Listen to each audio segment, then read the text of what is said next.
ये वर्क है कि भाई डीसी मशीन काम क्या कर सकती है। मोबाइल को बिना बैटरी के ऑन करना एक काम, मोबाइल की बैटरी को बूस्ट करना, check shorting, half shorting, full shorting, active volt shorting, remove shorting, software की प्रॉब्लम, चार्जिंग आईसी सेक्शन में, पावर आईसी, सीपीयू और एमएमसी, तो ये काम कर सकते हैं डीसी मशीन से। देखिए डीसी पे एक चीज ध्यान रखिएगा, डीसी पे आप लगा के सिर्फ आइडिया लगा सकते हैं, ठीक है।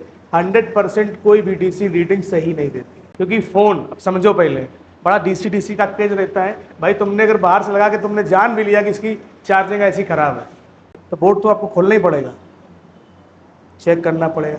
तो आपको क्रॉस चेकिंग करनी रहेगी हमेशा, तो मल्टीमीटर से भी उसको चेक करना रहेगा, क्रॉस वेरीफाई। बात समझ में आई कि नहीं आई? अब यह डिफरेंट क्या होता है समझिएगा। डीसी की रीडिंग कोई परफेक्ट बता ही नहीं सकता, कोई नहीं बता सकता, कोई भी टेक्नीशियन। क्यों नहीं बता सकता है समझिए पहले, वही तो खुद समझ में आ जाएगा। हम भी कई लोगों के वीडियो वगैरह हमने देखे, भैया बड़ा ट्रेंडिंग है उनने के 4G या 5G। चलिए एक फ़ोन है हमारा 3G, एक है 4G, एक है 5G। अब 5G में कई सारे मॉडल आते हैं, ठीक है। किसी के अंदर एक पावर लगी है, किसी के अंदर 2 पावर ऐसी लगी, किसी के अंदर 3 पावर ऐसी लगी। समझ रहे हो पहले? जैसे 4G है तो 4G के अंदर क्या है, लाइट सेक्शन अलग अलग हो सकता है। लाइट आईपीएस लगी होगी तो आईसी अलग लगी होगी, एमोलेड लगी होगी तो आईसी अलग होगी, अलग अलग वोल्टेज बनते हैं। अब आप इस फोन को लगाओगे तो इसके अंदर आईसियाँ कम है, क्या है, आईसियाँ कम है, तो ये रीडिंग कुछ अलग बताएगा। इसको ऑन करने के लिए कम वोल्टेज की आवश्यकता होगी, समझिए पहले। इसमें क्या है 4G वाले में, इसके अंदर भी डिफरेंट है कि किसके अंदर कौन सी डिस्प्ले लगी है, कितनी आईसियाँ ज़्यादा लगी हैं, ठीक है। आईपीएस है तो 15 से 50 चाहिए होगा, इसके लिए तो +7 चाहिए। तो दोनों कंडीशन में हम लोगों ने देखे कि अलग अलग डिस्प्ले लगी होती। तो जब आईसियाँ ज़्यादा या कम होगी तो एम्पियर सही कैसे हो सकता है? सारे बोर्ड क्या एक जैसे ही होते हैं क्या, बताइए आप। मदरबोर्ड किसी के अंदर आईसियाँ कम होती है, किसी के अंदर आईसियाँ ज़्यादा होती है। चलिए एक पावर आईसी की अगर आपकी रीडिंग आ गई, पर दूसरी पावर आईसी की रीडिंग वो क्या सेम रहेगी क्या? 2 पावर आईसी इसके अंदर 3 पावर आईसी लगी है, उसके अंदर और बढ़ेगी भाई, आईसी वहाँ पर ज़्यादा लगी है। किसी में 4 आईसी लगी है, 4 पावर आईसी, किसी में 6 पावर आईसी लगी है। मतलब 6 पावर आईसी तक वाले फ़ोन अभी मार्केट में 1-2 मॉडल आ चुके हैं। तो हम आपको आगे डेट सेक्शन में पढ़ाएंगे कि इतनी आईसियाँ क्यों लगाई जाती है। तो ये डिफरेंट है। तो डीसी की रीडिंग 100% कोई परफेक्ट नहीं बता सकता, और चलो बता भी दिया तो चेक तो खोल के ही करना पड़ेगा मदरबोर्ड को। करेगा नहीं करेगा बताइए?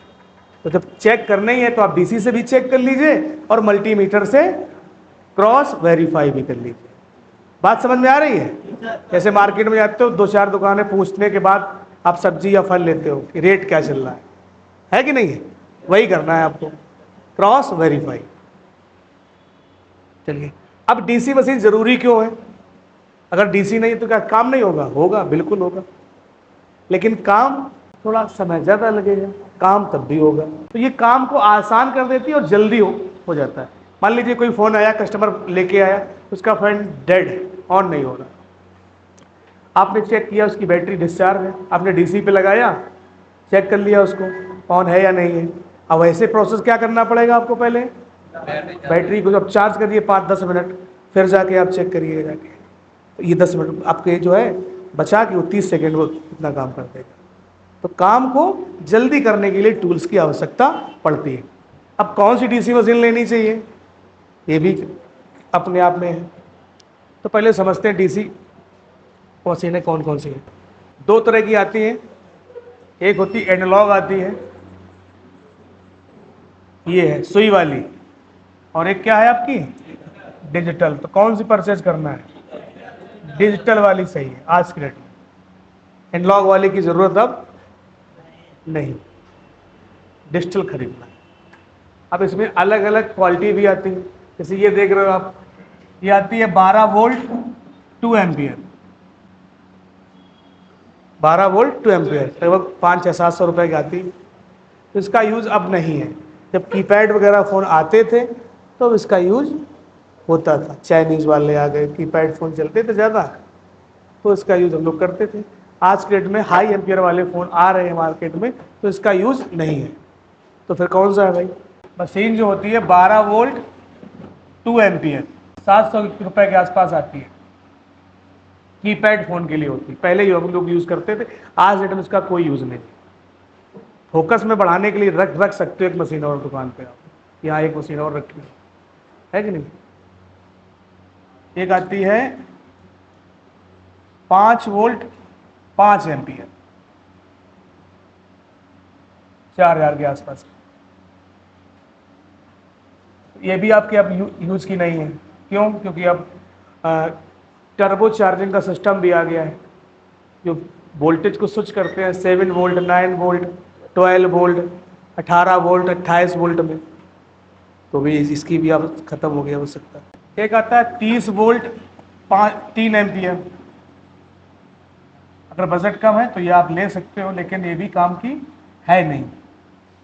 एक आती है 30 वोल्ट 5 एम्पियर, 4500 के आसपास।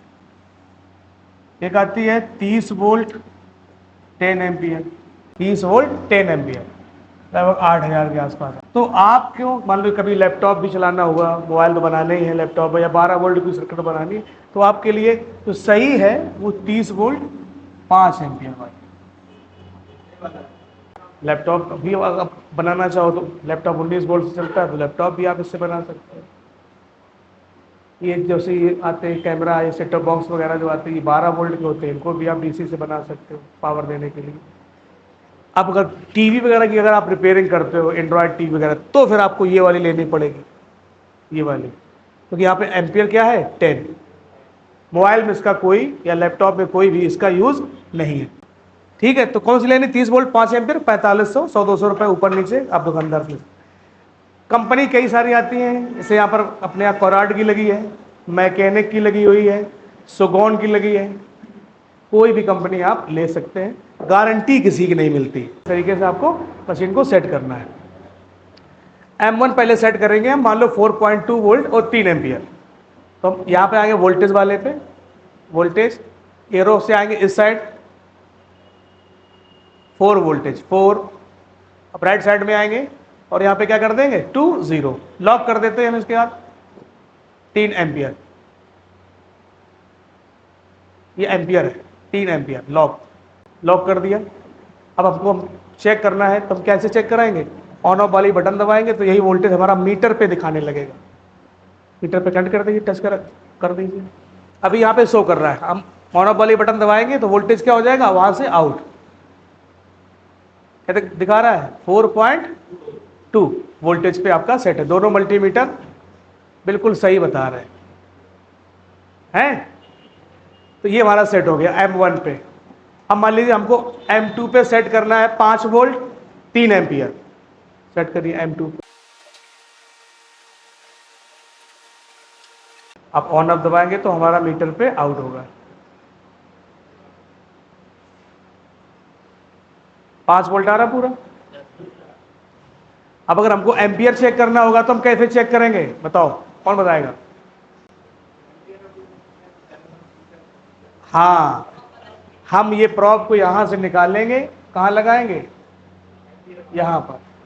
और ये 10 एम्पियर पे हम क्लिक करेंगे, इस पे ये वाली प्रॉब को 10 एम्पियर पे।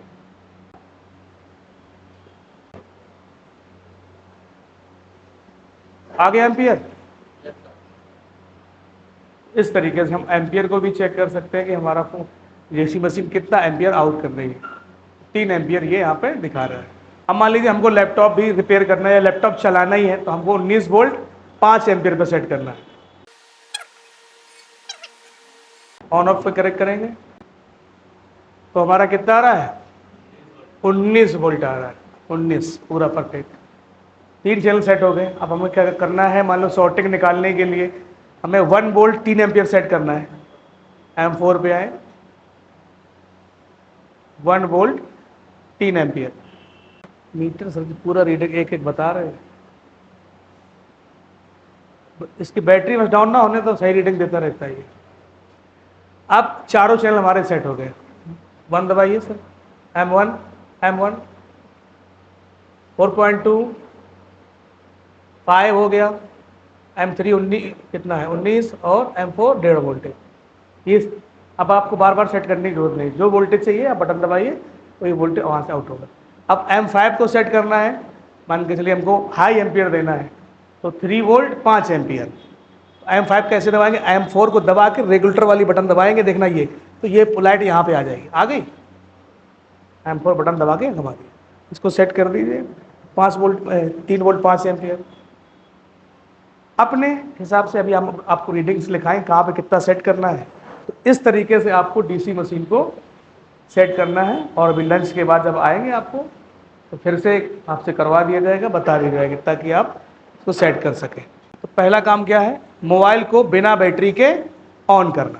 तो यहाँ पे क्या करना है, डीसी मशीन को 4.2 वोल्ट और 3 एम्पियर पर सेट करके डीसी मशीन के प्लस टर्मिनल को बैटरी जैक के प्लस सिरे से, नेगेटिव टर्मिनल को बैटरी जैक के नेगेटिव सिरे से कनेक्ट करके मोबाइल को ऑन करना है। यानी कि 4.2 3 एम्पियर पे सेट करेंगे, प्लस पे प्लस और माइनस पे माइनस, प्लस पे प्लस और माइनस पे माइनस लगा के बटन दबा के ऑन कर सकते हैं।